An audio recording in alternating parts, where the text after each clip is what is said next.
இன்னைக்கு இந்த வீடியோல நம்ம போட்டோட பவர் பேங்க் TB400 அப்படிங்கிற இந்த ஒரு பவர் பேங்கை தான் ரிவ்யூ பண்ண போறோம். நான் லாஸ்ட் 3 மந்த்ஸா யூஸ் பண்ணிட்டு இருக்கேன். சோ இதோட ஃபுல் ரிவ்யூ தான் இந்த வீடியோல நான் உங்களுக்கு சொல்ல போறேன்.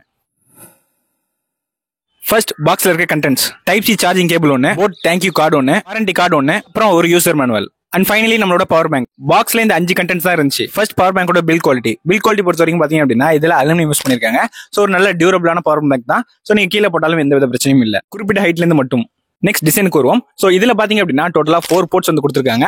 சோ 2 டைப் ஏ போர்ட் கொடுத்திருக்காங்க, ஒரு டைப் சி போர்ட் அண்ட் பாத்தீங்க அப்படின்னா ஒரு மைக்ரோ யூஎஸ்பி போர்ட் கொடுத்திருக்காங்க. இதுல மொத்தமா 3 அவுட்புட் போர்ட்ஸ் இருக்கு. சோ டைப் ஏவும் டைப் சியும் பாத்தீங்க அப்படின்னா அவுட்புட் போர்ட்ஸ்ல வரும். சோ மைக்ரோ யூஎஸ்பி பாத்தீங்க அப்படின்னா ஒன்லி இன்புட்டா மட்டும் தான் யூஸ் பண்ண முடியும். இதுல கொடுத்திருக்க டைப் சி போர்ட் மட்டும் பாத்தீங்க அப்படின்னா நீங்க இன்புட்காகவும் யூஸ் பண்ணிக்கலாம், அவுட்புட்காகவும் யூஸ் பண்ணிக்கலாம். பவர் பேங்கோட சைடுல பாத்தீங்க அப்படின்னா உங்களுக்கு ஒரு பட்டன் கொடுத்திருப்பாங்க, அது கூடவே 4 இண்டிகேட்டர்ஸ் கொடுத்திருப்பாங்க. இதுல இருக்கிற 3 இண்டிகேட்டர்ஸ் பாத்தீங்க அப்படின்னா சோ உங்களுக்கு சார்ஜிங் எவ்வளவு இருக்கு அப்படிங்கறத இண்டிகேட் பண்ணும். சோ ஒன்னு பாத்தீங்க அப்படின்னா அது பிடி சார்ஜிங் குறிக்கும். பவர் பேங்க்னு வரையில எல்லாரும் நோட்டீஸ் பண்றது அதோட வெயிட் தான். சோ இதோட வெயிட் ஆக்சுவலி பாத்தீங்க அப்படின்னா 449 கிராம்ஸ் இருக்கு. ஒரு 20,000 mAh பவர் பேங்க்கு இது நார்மல் தான்.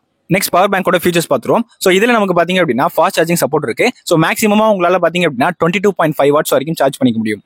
மொத்தமா 3 அவுட்புட்ஸ் வந்து கொடுத்திருக்காங்க. சோ இதுல நீங்க சேம் டைம்ல எல்லாத்துலயும் ஃபாஸ்ட் சார்ஜிங் பண்ண முடியாது. சோ ஒரு டைம்ல பாத்தீங்க அப்படின்னா உங்களால ஒரே ஒரு ஃபாஸ்ட் சார்ஜிங் மட்டும் தான் பண்ண முடியும். ஒரே டைம்ல 3 டிவைஸ் சார்ஜ் பண்ணும்போது ஹீட் ஆகாதான் கேட்டீங்கன்னா கண்டிப்பா ஹீட் ஆகும். சோ அதுக்கு தான் பாத்தீங்க அப்படின்னா இவங்க 12 layers ஐசி ப்ரொடக்ஷன் கொடுத்திருக்காங்க. அண்ட் இதுல நமக்கு பைபாஸ் சார்ஜிங் கொடுத்திருக்காங்க. சோ நீங்க சேம் டைம் பவர் பேங்கையும் சார்ஜ் பண்ணலாம், அதே நேரத்துல பவர் பேங்க்ல இருந்து உங்க போனுக்கும் சார்ஜ் பண்ணலாம். சோ ரெண்டுமே ஒரே நேரத்துல பாத்தீங்க அப்படின்னா சார்ஜ் பண்ணிக்க முடியும்.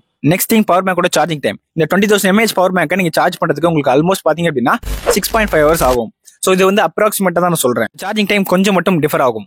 அண்ட் முக்கியமான விஷயம் இதுல நமக்கு 1 year வாரண்டி கொடுத்திருக்காங்க. உங்களுக்கு ஏதாவது இந்த 1 year குள்ள பிரச்சனை இருந்துச்சு அப்படின்னா நீங்க தாராளமா பாத்தீங்க அப்படின்னா வாரண்டி கிளைம் பண்ணிக்கலாம்.